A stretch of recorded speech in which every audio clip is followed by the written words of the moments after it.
Welcome everyone to our show Note Exchange.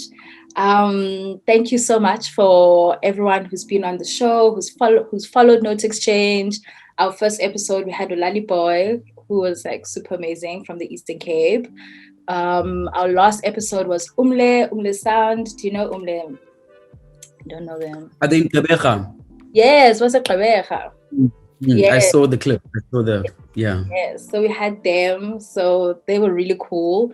And then now we're doing something different because it's been music.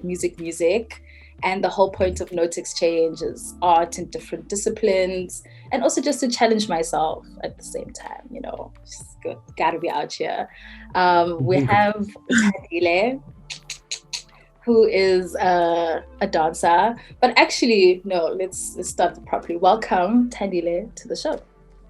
Thank you very much for having me, Nikho. For sure. So what I do for my podcast is I always let people introduce themselves, because I feel like as Black bodies, like we're never given the full opportunity to introduce yourself and say, this is who I am, So who is Tandile? What makes Tandile tick? Tandile Mbatsha, uzalwa emazangweni, ezalwa intombi yasemagqwashini. Unyana wasemazangweni wakhuliselwa emankabaneni, which is umama wakhe. So yeah, we have nesiyenze into zilanda ohlobo. Utandile was born as eKapa. Utandile is a dancer, a performer, a scholar, a speaker, a facilitator, coordinator. Jesus Christ.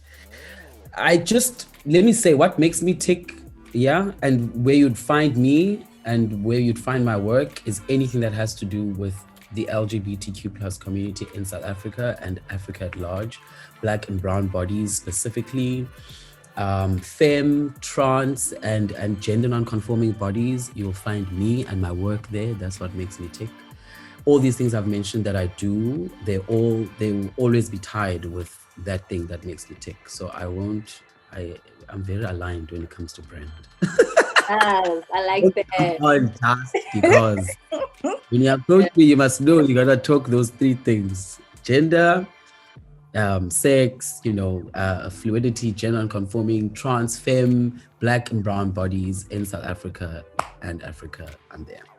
Yeah, and those things are like quite important, like it's something that I would like to say it's new in conversation and still growing, and if you have a platform and you have access, why not speak about it? And especially if it's like your lived truth as well. I think it's very important that you're engaging. So just on that being new, I think I understand what you're saying, but we have to caution that queerness in Africa is not new. Yes. Homophobia started being a thing in the 1800s. Before that, a royalty would engage in homosexual relations. You'll find this in Credo Mutwa's writings. You'll find this in Zakes Mada's writing as well. They did some extensive research on queerness, and queerness is African. Yes, for sure. So I'm guessing after that you left for the National School of Arts. Yes. What was that experience like? Because I get so jealous when I'm like, oh, I really want to do that, My mom, very traditional. Yeah. So, so Bob at all. So how was that experience? It really, I can super say that I'm sitting here today comfortable as I am in my body because of that school. It played, like, I get a little bit emotional. I don't think I would be sitting here and like be the person that I am today if it wasn't for that school. Reason being, the moment I walked in, when I went for the audition in grade 9, I was just so overwhelmed at just the prestige you walk in the school, you see how prestigious it is. The people are, when the teachers, the learners, they all walk like this, holding their bodies up. And it's not like a highbrow thing, but it's just like, I am so comfortable and happy in my body. That's the first thing I saw. Like, everybody looked so comfortable and proud of themselves. And I was obviously intimidated by that. And like, because I was still dealing, and I was in a very, strict school at the time and whatnot. So that school really shaped who I am today, and it shaped me being able to articulate who I am, actually, because I've always known who I am since I was in creche. I was playing, like, I knew that I was queer since creche, kid you not. But that school really helped me to articulate and be proud of articulating who the fuck I am, actually. It shaped me beyond the form, which is the dancing. I mean, they offered 5 different forms of dance, but to the self, seeing people like Desire Maria Buyani, who's a big sister to me, who's always been a big sister to me. I arrived at NSA to their arms. That whole thing of just having community, like, it's the first time I felt like I have a community of queer people that care and love and affirm and validate who the hell I am. And the space itself validated the diversity and people. So beyond the form, and it really, for me, it, like, to the self, it was very feeding. It was very, like, it's a pillar that I still draw from. The bravery that I had in those years, my friend and I'm a very close friend. I still talk about how brave we were back then. And we always draw from that. Because, as you grow older, like, the older you get, it's like the more bankbroekie you get, Yeah, like you get chipped away slowly. Yeah. Of a risk of, because I guess there's more to lose, and life becomes more precious because we feel like it's that much more precarious the older you get. You're more aware of how, like, cheap it is, Pilo. Yes. And then we are, like, scared of doing things like bungee jumping and shit like that. So my friend and I always draw back from that bravery of that day, like, of those 3 years we were there, and we both arrived at the same year in 2009, 10, 11, yeah. So yeah, it was so paramount to my development that I still draw from it in my 28 years of living. I still look back at pictures and events of, like, yeah, we still chat and laugh about how Buyani, a friend of mine, we wanted to go to Mr. KSA in Pretoria, and he found himself, now we have to ask for money, right? Now he's asking for money from his grand, and then he's like, Gogo, ngiya ku-Mr. Geisa. Akafuna ukusho ukuthi Mr. KSA, uya to Mr. Geisa. So we went, we drove from all these, and like, we bumped into our maths. Yeah. We bumped into our maths teacher at the after party. We always knew he's gay. Also, we had gay teachers that were also out at the school. So it was so affirming. That's so cool. Affirming. And I mean, to just also draw on that, the confidence and the space of being able to be yourself, like true self, do you think you'd be able to do that if you were, like, in Cape Town? Do you think it would have been there's a space as a young queer body to go through that catharsis, basically? Look, in 2008, let me say 2007, when I decided to leave, or 6, whatever, I can't think that far back, but I remember telling my parents in grade 6, like, the reason why I wanted to leave was because I felt like I was suffocating, like, in Cape Town. And my parents asked me to write 5 reasons before I left, or why I wanted to go to boarding school in grade 7. And one of them was, like, I need a new start. I don't want to go to Cape Town High and I'll still be seeing people there. And also, I had a very bad incident when I was in grade 5 in my primary school. I was seeing this boy. He was in grade 6. He was a year above me. And we used to, like, after school, I would go to his place. He lived just down the road, and we like play housey, jump in the pool, make, like, smoothies and take showers together. And, like, we were, like, and his mom was a nurse. So, how nurses work awkward hours and, like, very long hours. So he was never home. His mom was never home. So it came out in the school that we together, or like we whatever, right? And you share, like I think I shared it to a friend, and then it just spread like a wildfire. So I wanted to leave because I felt like I wouldn't have space to be myself, because I would always be judged. Because like Cape Town is small, we all knew who was going where. Like I knew that all the good schools, like I would find at least 1 or 2 kids from Mandalay Primary, and I didn't want that. I felt like I wanted to write. I needed a clean slate. I wanted to really explore my queerness without like worrying. Like I wanted to reintroduce myself as a queer person, without having a burden. So I don't think in 2006 or 7 Cape Town was the best place for a young 11-year-old queer boy. No, maybe today, yes. Like, and as a person who works with schools, who's been around a couple of times in schools in Cape Town, I see a lot of young queer people really queering it the fuck out, and that excites me. Because for me, I was in grade 7 at the time. Back then, no. Yeah. And I think also with like the internet, it helps as well, because you can build a community outside of the physical spaces, I also feel like I was having this conversation with someone, and I was like, as Cape Town, I don't know if I'd be openly okay to walk around with my girlfriend in Cape Town. Like, and I mean, this is like a couple of years ago. It's not even like early 2000s. It's like 2014, 15, 16, 17. Yeah. And I was like, oh, I don't know if I could, because like Cape Town is just a lot. And then they were like, oh, but Cape Town's like the best place. Yeah, the gay capital. Yeah. And I'm just like, no. No, not in real life. That is Greenpoint. Yes, maybe Greenpoint is the capital of fucking Don in South Africa, but not Kwalanga. Yeah, okay, maybe Kwalanga is also still quite progressive, actually. Yeah. But like the further down you go in the flatlands of Cape Town, it's not that. I mean, even in town, Tandile, like TBH, right. like honestly, it's just like you have this safe, like I feel safe because I'm in like the CBD, I'm in town, but no, really, no, you're not safe. I wonder if it has anything to do with this thing of being like of growing up here. Like, do you worry about bumping into maybe your aunt or like a cousin or I don't know. I'm like those people. I don't care. I don't care. Like my mom knew about it. My mom knows about it. And as long as she knows and she's okay, like. Yeah. Yeah.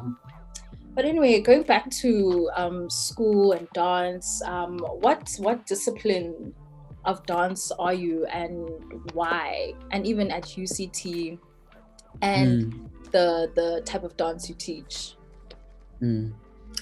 So I mean, I started dancing when the imperialist thing was still a big thing in dance, like, and which was ballet at the time, classical ballet, like and also like there's a lot of class issues in dance, and at the time the pinnacle of dance was ballet, and not even contemporary. Actually, I think contemporary was just getting its badges, or like being looked at as a formal form, but for a long time the classics were regarded the best, or like the dance to do.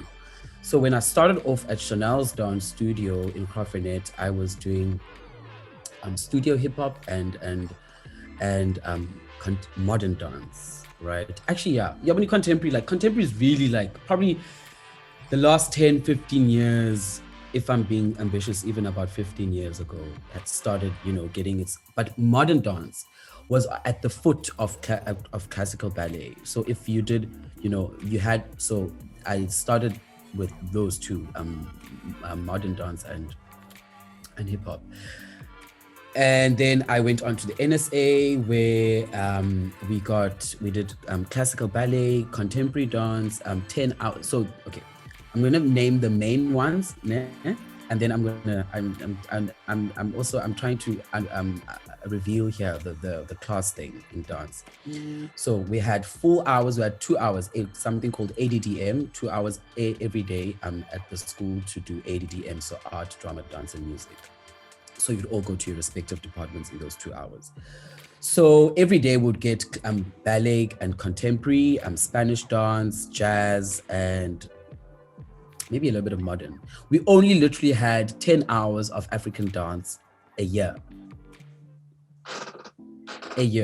When I was applying at UCT, I was like, for 3 full years at NSA, I would literally catch on kak at the bar. The bar is like the first set of exercises you do for ballet. So at the bar, literally hang at the bar. Mr. Norambena would be so irritating. He hated me. But like, because I was so angry at the fact that like my feet are flat. I'm being told that I can't turn out. I'm told that I'm too short. I can't partner anybody. I'm basically told that I can't do ballet. So now why am I here? Why am I being forced to do this thing? So ballet was the bar. If you couldn't do ballet, then you were not a dancer, basically. Right? So I think because of that trauma, I went and decided to major in classical ballet at the University of Cape Town. Prove them wrong. I mean, that's the energy, right? That's the energy, but how damaging is that energy? That's why I'm like, I wish I hadn't done that, you know? Like, yes, it's that prove them wrong demeanor. Even with Usugolola Luko, I was like, from grade 10, I was like, I'm going to prove them wrong. Let me get there, and I won't be the sissy that they think I'm going to be. And exactly, I did that. Queer people, we're very good at that because that is all we know. Defending ourselves and always overcompensating and always being the best, you know, because we are all, apparently, you know, so we excel at everything else around us because we looked at. So I decided I'm going to do classical ballet. When I got here, I auditioned for classical ballet. They're like, oh, you have all the facility. And this is something also I really hated about throughout my training years of dancing. It's like, oh, you have all the facility. Like, you have the potential, but we need you to do this. We need to be more serious. It's almost like you had to rid yourself of yourself to be a part of this cult thing that is classical ballet. Yeah. 4 years of doing that. That's why I feel like, and then I had to do a lot of undoing afterwards. That's why I'm saying, like, yes, I proved them wrong. I became really good at it, and I got the grades, and, you know, cheeky as hell, but I still did my shit. But at whose expense? Yeah. Where am I sitting now? Of all those 3 to 4 years of being told, you're not good enough. And already as a queer body, I'm already like my jump off point is of not feeling good enough. And then I go again and go traumatize myself with this form where I'm always being told I'm not good enough. So that's why I think I went straight to performance art afterwards, because I had so much to say about my queerness, my blackness, my shortness, my femness, my tininess, my, you know, everything. I wanted to say so much, and I was tired of telling fucking Giselle and Cinderella stories. I didn't even go into that. Like, I knew, I think from second year, I was like, I'm not getting into a ballet company. I'm not getting into a dance company. I'm not going to get there and tell anybody else's stories for 5K a month where I can't even afford rent. And I'm at somebody's mercy. I'm going into a company every day. I'm being told I'm not good enough. I'm not doing that. I'm actually going to do what I want to do, which costed me a lot. But then I navigated ways and things. You're good now. Yeah, so. No. And it's interesting you say that, like, because I mean, ballet, right? We all hear how ballet is like, I even have a friend, she's like stick thin, black girl, stick thin, you know, did ballet, and they were like, oh no, your boobs are too big, you can't stand up, you can't create posture, I don't know these terms. Yeah, your lines are broken because your boobs are the way. Yes, they were just being impossible, and like she ended up quitting ballet because she was just like, she couldn't take the anxiety of going to a class every day to be put down. And then even now, I mean, now she's like had a baby, but she's still stick thin, you know, she bounced back, like, you know, she's still there, same body. and she wants to go back to ballet, just as a form of like therapy, like Recreationally. exercise, you know what I'm saying? But she still harbors that anxiety inside of her, like maybe I should think about something else, you know. This also speaks to what a lot of Black kids go through when they go to like private schools, you know. You go there Mm-hmm. every single day, and you get told, oh, you're not the best. Like, I remember a drama teacher once saying to me, like shouting at me in front of like the whole class, like, I just want you to be your best. And I was like, oh, did you do Girl, by you know my best making more a than me. spectacle? Like, I'm very confused. Like, you humiliating me, but at the same time, you're just telling me I'm supposed to be my best, you know? And then when I left that goddamn forsaken school, I never wanted to see white people ever again. I was so angry. I was really, really angry. So I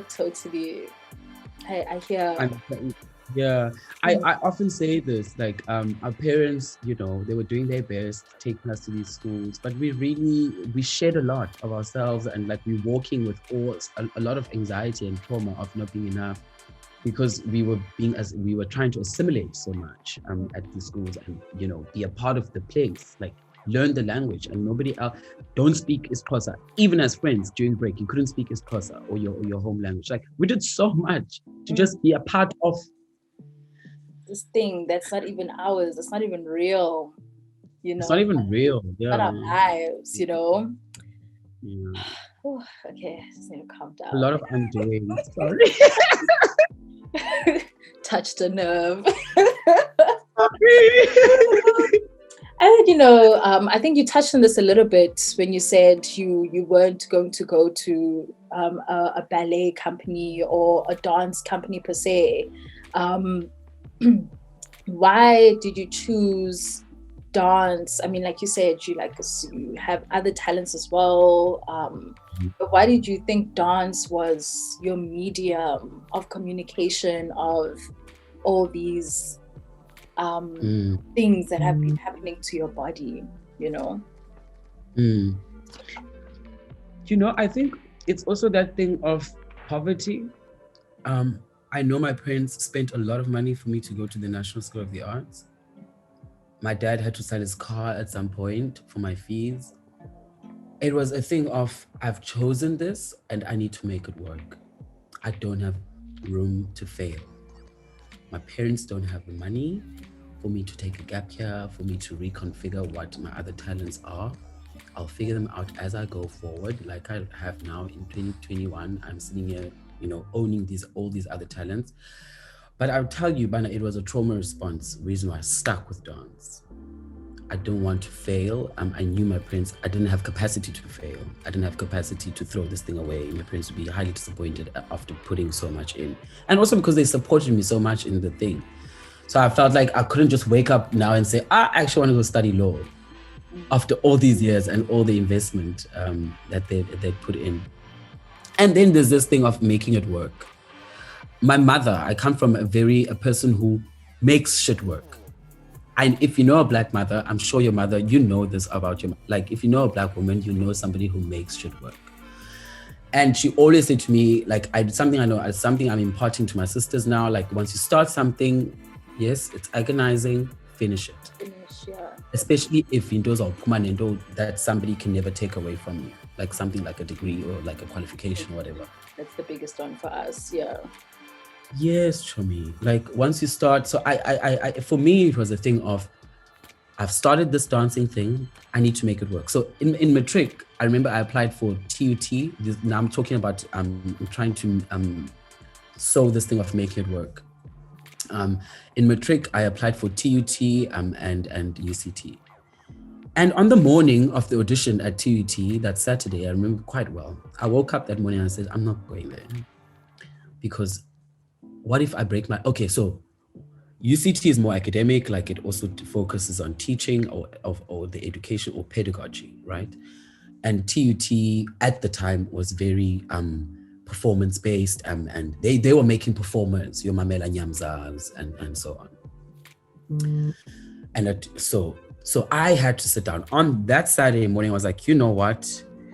I'm not going to go to TUT because what if I break my leg? And something that always was recurring, as supportive as my parents were, but a recurring theme every time was, girl, what are you going to do if you break your leg? Or like, what are you going to do if you can't physically dance anymore? What are you going to do with this art, like with this form? What can you do with it?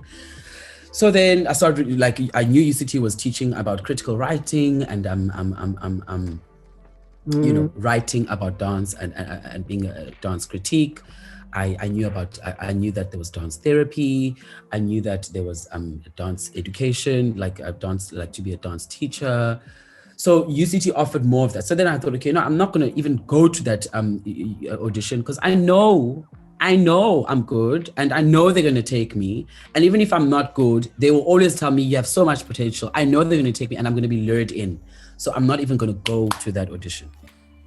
And I just came, I was like, and the UCT one was like, I think later in the year. So I was like, I don't have a choice but to make this work, the UCT one. And now remember, I'm auditioning for something that I was not even interested in high school. That's something that they would have to take me for. So you can imagine that hour, that agony in that audition of that hour of, you know what, I'm going to lift this leg and it's going to go to 90 degrees and it's going to stay there while I stretch my knees because I have to, this is it. So this thing of trauma response, but this is it. It's all I have. That's why I still stuck with it. And then I found ways, Nikho, to make it speak to myself and my history and to make it speak to my people and to make it speak to the things that I'm interested in, hence performance art. I knew that I could communicate something with my body. I saw it with all the different productions we do from high school all the way to university. I saw the power of when I'm on stage and what people say after like how I embody the character or like what my body does or when I'm moving, what people feel. People always say, oh my gosh, like you're moving us, like I was so moved. And I'll be thinking, that was probably like, that was a story about, I don't know, something like some prince somewhere, you know, we did Chicago at some point, we did Footloose at some point in high school. These are all narratives that I have nothing to do with my body, at least directly. And people are able to grab something when I perform them.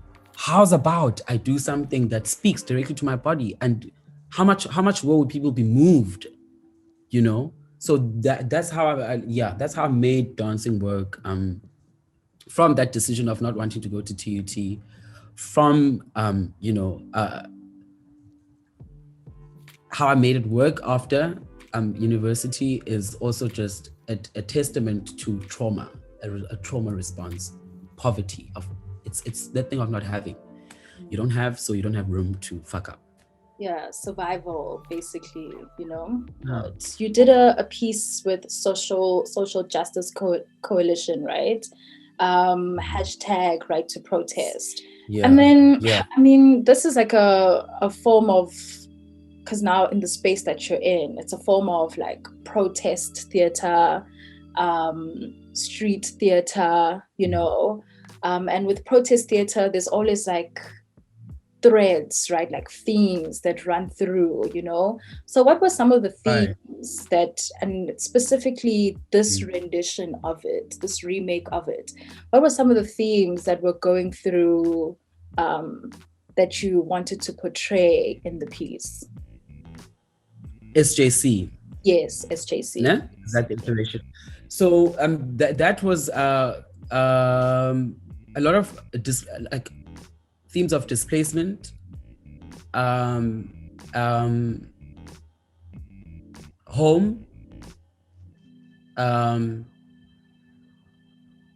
community, and a sort of solidarity. There were a lot of themes, like I think so what SJC did, curated really well. They started at the bridge on Philip Khosana, the footbridge. There was Sweat,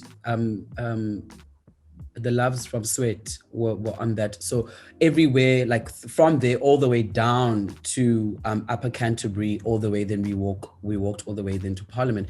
So all the installations that were happening all the way from the bridge all spoke to systems of oppression, really. Sex work is work. We had the Ghana Must Go bag was a very big theme also, on themes of migration.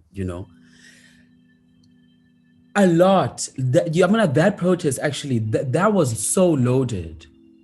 So loaded. But I think a really big theme was just this thing of movement and mobility and what do you carry with you when you move, and what do you bring to the new place when you get there. So every time each group of performers would travel from their spot of installation after they've done it and come to you and pick you up, this thing of community and holding one another. Yeah. And then also what I really liked about that performance was like the costume design, the soundscaping as well, like there wasn't a real audio. That was really cool. Like, how did you I'm tired. Yes, like twele, and then the people were carrying bags, basindwa, Yes. How did that when creating the piece come up, like how did that come into fruition? There was a group, I hate that I forget their name, but we met at Shisimani Center for Activist Education one Saturday before the main day to kind of like meet as the people that are doing interventions, the artists that are doing interventions or installations. And there was a group of singers that really got us into Amakwicho first go. And that's how it was. How soundscape is very, yes, actually it's pilangai. So that's what happened. It happened in the space live, and then we came up, and that thing of purging, tired, exhaustion came out naturally as the thing was going, and people held onto that soundscape. We all met one session to kind of share and talk about our art, and then see where parallels could be drawn. Oh, that's so cool. And then when you create a piece, where do you usually start? Like, this is like any piece in general, like uqalaphi uzosebenza. Iqale ethongweni ntase. Mina ndiyazithonga iipieces zam actually. Ibintsha ke lena yona yenzeke 2 weeks back. I'm currently in the process of making a one-man show for one of my projects for the MA. And earlier ithongo lona lizenze lihlele emini ntase. But mainly, literally. No, ndiyazithonga ipiece, Nikho, ndiyazithonga, ndiyaziphiwa. In fact, I look at concepts as gifts. I get them as gifts. Like, I'll wake up in the AMs at 2 or 3. This most recent one, I was busy pahlaing, and I wanted to use something in my ndumba, but I knew this, like, because it needs to be a sacred biographical object that we're working with for this show. And I was like, but I can't take any of my, like, maybe should I take pictures of my space? But I'm like, oh, I feel like that's really invasive. And then as I was sitting there, I got another concept. Like, I was gifted another concept just by looking at a thing. There's a thing somewhere. So they really come as gifts. And then I sit down with my candles on and just kneel and take my notebook out and then start transcribing the concept as it is coming. That's literally. And then after that, then I close a book after the initial tongering, close a book, and obviously it will come. It is our money buya. So almost like iphupha. Kuba nemali iphupha xa ungumntu olibalayo sometimes amaphupha, which is I really hate. Kuba khona lento iyi-1 mani incinci phamba neyapha emini izawukhumbuza ngela phupha bana then ukhumbule ba kanene bendiphuphile ndaphupha oku, ibe into encinci. Sometimes it's just a color. Yeah. Or like a sound. You're like, oh shit, so I do that. Ndilivale ilantika incwadi.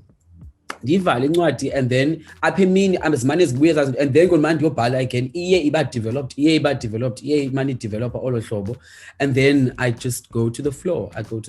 But the floor is literally it's actually the last place I go to. Like it's the last point in terms of timeline and how the concept comes. Like it comes apha, ndiyiphiwe, ndilele, ndivuke nayo, ndihleli, which I was very happy about this time. And then I go to the floor and work with what I'm given. But it's literally a gift. I can't say more but that. I mean, we are African bodies. We are African, right? And I know dance is like a big thing in African tradition and culture. Each like ceremony has its own dance. Each like moment, has its own dance. Like we dance so much. Like even if we sad, we be dancing. We be dancing even when we're sad. You're like, oh, okay, two-step to feel better, from across like the continent, and even just from South Africa itself, what types of dance styles have inspired you and your work recently and in the past? Really cute. It's Glendo, on this thing of we dance oko whether we are any occasion, it's dance, and it's so my aunt, I grew up, my mom's sister, she is to us like and right? So she would have intlombe at a house, a strand, and we would go there. Like while I was in primary, my mom would be like, I want to support my sister, so from those ceremonies, and even like endlini, like go December class semakhaya and stuff, watching umxhenso and watching my aunt specifically at Xhensa, for me, like it's something that keeps on reoccurring in my work, actually. Umxhenso really inspires me. Setswana and Setswana traditional dance really also inspires me, and I don't know, maybe there's something I'm drawn to about intricate footwork, because that's something it's Setswana dance and isiXhosa umxhenso have in common. So maybe I'm very like drawn to intricate and footwork, and also because actually then I went and majored in matric also in Spanish dancing, which has a lot of stomping and very rhythmic with the feet. So I'm very drawn to body percussion, when the body can make sound and percussive sound, and most of the time it happens with the feet, when you move the feet in a certain way. That I really like. Also, in the scoop, I really like percussion. So you're going to New York with Zanele Muholi. What was that experience like? What was it like working with them? How were you even selected, to be part of this whole process? Spill the tea. Spill the tea, chill. So it's I think it was actually still 17 or 18, early 18, actually, first quarter of 2018. No man, we went there in 2017. I get it. Yes. It was 2018, I was doing the PGC, yeah, definitely. So 2017, early 2017, we are at Maitland Workshop, some industrially looking art space. Like it's actually deep in the industrial. Yeah, yes, Maitland is very industrial, that area. So it's like a gallery that so we're in a gallery, a space. We're going to we're going to witness some Nyama Ngonyama, Zanele Muholi, a friend of mine. Lindy Wedlamini invited me because their partner is one of the proteges, Moholi. So we're like, okay, sharp. We've always heard and known about Moholi. It's great. Anyway, so now I'm confronted by these huge portraits, like fucking if man size is nothing, like blown up things, like probably like 8 meters long, and like 4 wide and shit like that. Self-portraits of Moholi. Black and white, very majestic, very stark. It's Muholi's eyes for me. Mm. It's Muholi's eyes for me. And it's funny because like in person, I don't get that same feeling. I don't know what they do when they are taking photographs that I'm able to kind of have that comment, like uh, a eye Connection. to eye connection and conversation with their work. We really, I'm very familiar with them, but I've never actually like. It's almost like actually your thing is like when you're sitting like this now, yeah, I don't remember ever like looking straight into their eyes or like speak addressing them straight into their eyes like this and like getting that thing I get when. Mm. But anyway, they are so overwhelmed with like a lot of feelings in the room, and I started moving. um, Mid exhibition, people are walking around, people are doing shit. And I hate that this sounds like that put yourself out there story. Mm. Like it really was not, I don't want it to come off like that. Like, because there's a lot of pressure there and there's a lot of violence in that thing of work hard, put yourself out there. Like, so I Overdose. was just like, move. Yeah. I was just then compelled really by all the fucking great art around me. Started moving, and then Moholi saw me, and then obviously, and then we met and stuff. And a couple of months later, we exchanged numbers. A couple of months later, they asked me to join their team going to the Biennale, the New York, what do they call it now? Performer. Performer with an A at the end, 17 was the iteration. Um, Damn, Mughal is very unorthodox in the way they work. If you're looking for structure, you're not going to find it there. And which kind of made it difficult a lot because there were like so many other bodies to consider. This is the thing about working with a lot of people, and like I'm glad for the experiences from high school of like choreographing group dances and stuff like as an assignment or whatever. It really teaches you interpersonal skills and how to like coordinate people and stuff like that. And the structure, and for me coming from really like, as much as I hate structure, but like most of my disciplines and the institutions I was at, they were very structured and really unorthodox way of working. As I said earlier in this interview, we all met at the airport. Literally, we didn't even have a meet and greet in South Africa. We met on the flight, and even when we got there, we lived in Bedford Stuyvesant. I was confronted with like really literally what they say about this concrete jungle thing. Like we barely see trees. It's literally gray. The sky is gray. The time we were there, it was winter. It was fall winter-ish, like coming out of fall into thick winter, November. If it actually must have been thick winter. Um, Gray skies, gray buildings. Really a concrete version of our informal settlements. Oh, wow. Okay. That's an interesting. That's the first time I've heard someone describe New York like that. Wild. Okay. Really, honestly, I mean, the most glamorous is of course Times Square and Broadway and shit like that. But you get into Brooklyn, you see the projects. My friend and I, Lindy, Lindy and I also got to go together as they went as a writer. So it was a team of different people, musicians, writers, poets, every like of course, a whole crew of photographers and videographers that were always in our oats, like Mm. brushing your teeth, somebody's taking like a video of you and like they're recording you and shit like that. So,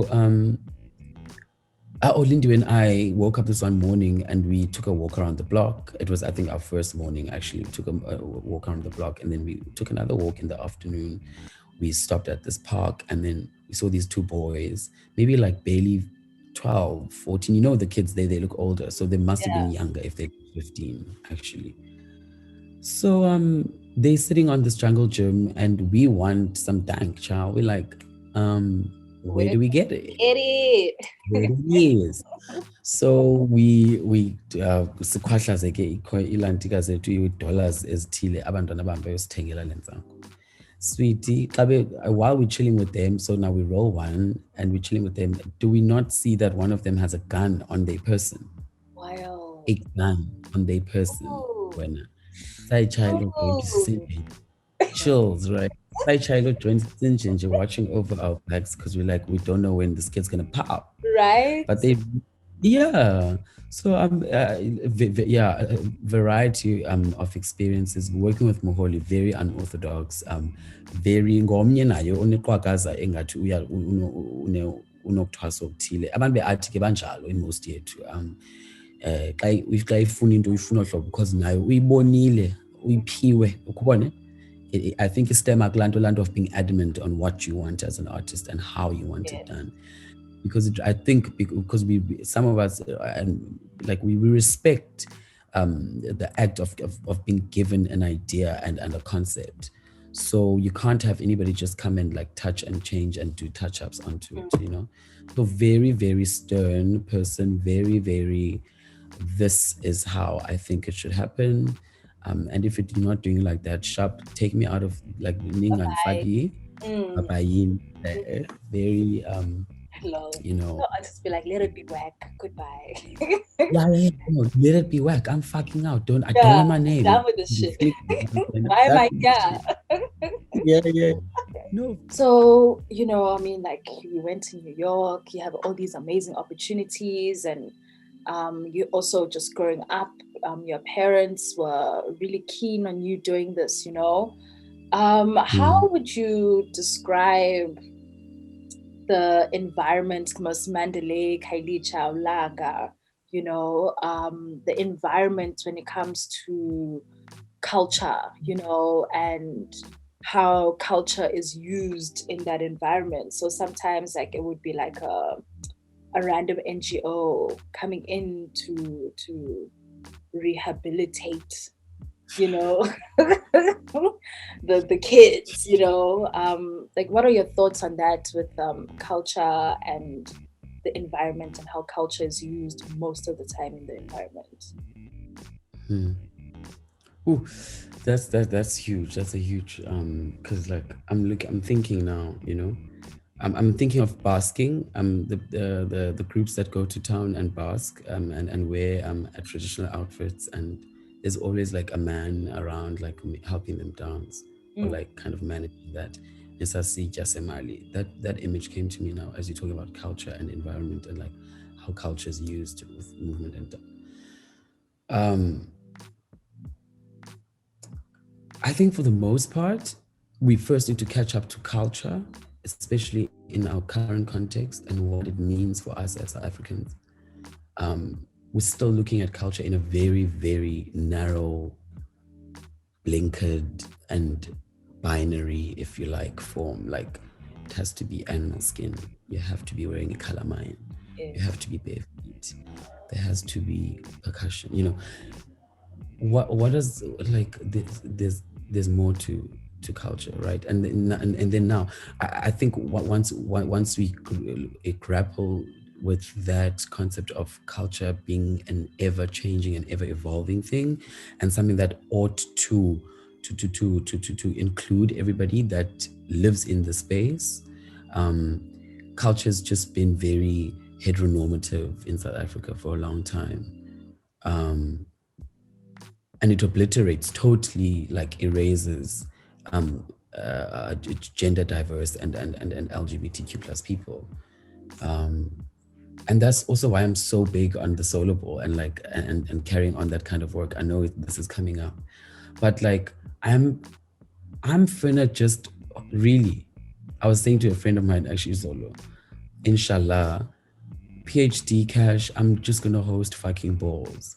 Because there's something that is missing about the culture. There's culture that we're not articulating in South Africa. There's a group of people that we're excluding from culture altogether. Deliberately so, exactly. So once we do that, and then I think we can like then get into like environment, like yeah, it's weird. I don't even think I can articulate as well as I would like, because of I feel there's a huge gap first in culture and what it looks like, and then therefore my mouth is closed. Like therefore I really can't even speak on it because andiyikho mna le culture ibhizi explorayo apha. And then also then I think of abantwana, the kids that go and bask in different parts of Cape Town. And often the people that are facilitating this thing, these NGOs that you're talking about,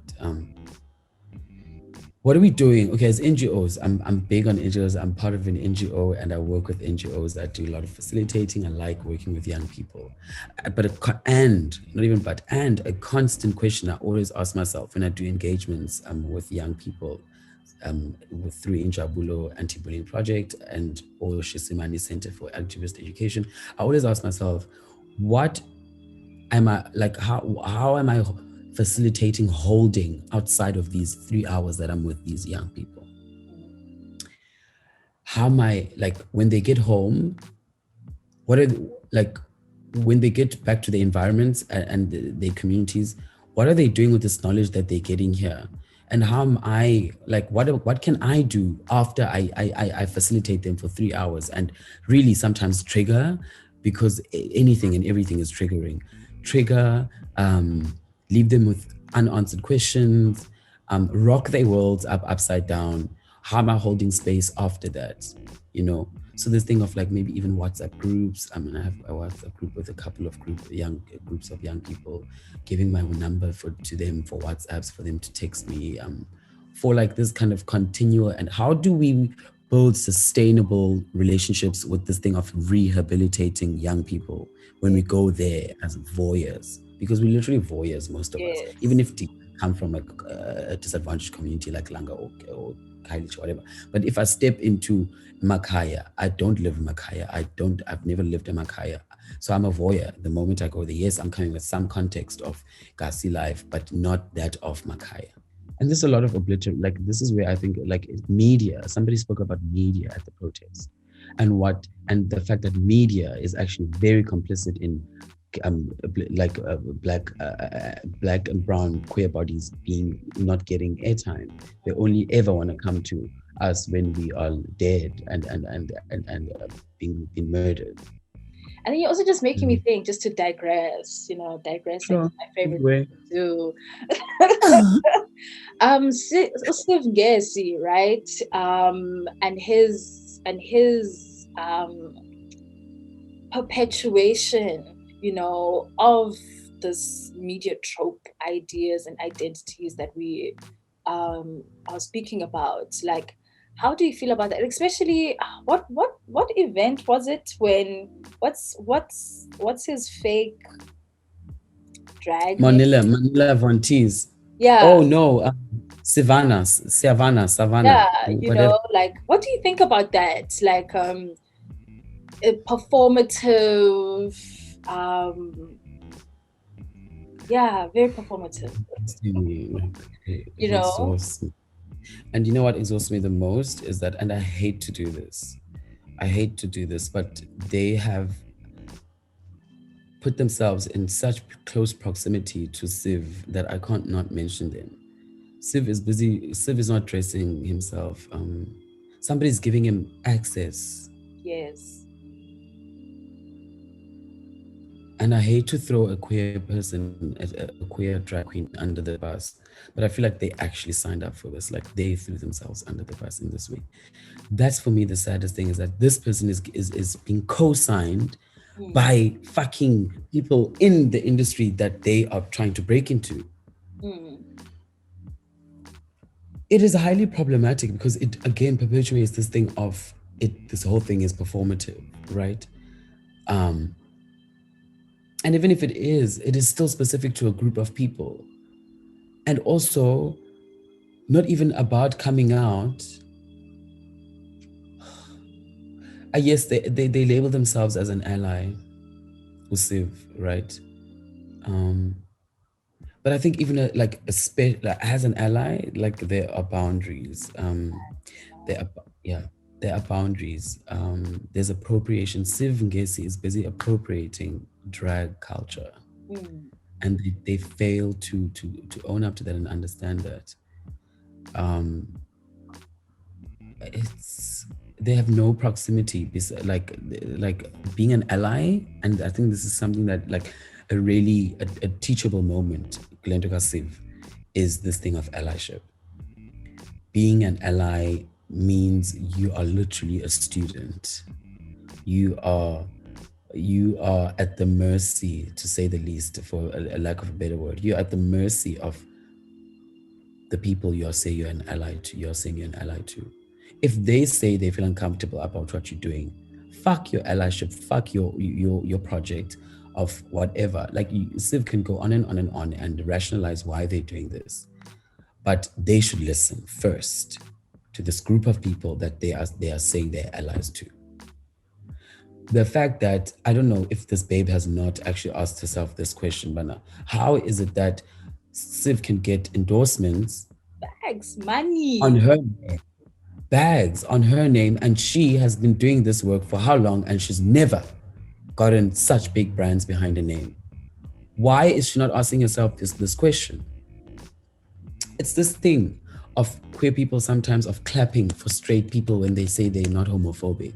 This thing of clapping for straight people when they say, oh no, I'm comfortable or I tolerate queer people. This thing of clapping for people, for straight people that say, oh no, we're allies. Oh, let's clap for him. He actually has a dress on as a straight man. How does this speak to the community, like to the LGBTQ plus community? It says that this thing is it's a performance, Yeah. right? Siv Ngesi needs to listen first. Like, I'm actually appalled at him. Hmm. I'm really appalled. If they are really an ally, people need to understand this fucking thing of allyship. Like, you can't be an ally. What Yeah. does it mean to be an ally? You need to listen to these people. Oh, you know, and do You ube can't be ngapha kwabantu you say you're supporting. No, no, no. kanjani, Makes no. kanjani. Okay, Anyway, cool. yeah. So I think that's the end of our chat. Thank you so Oh, much for being here. Like, I was nervous. I know you said you were never I was nervous. unnerved.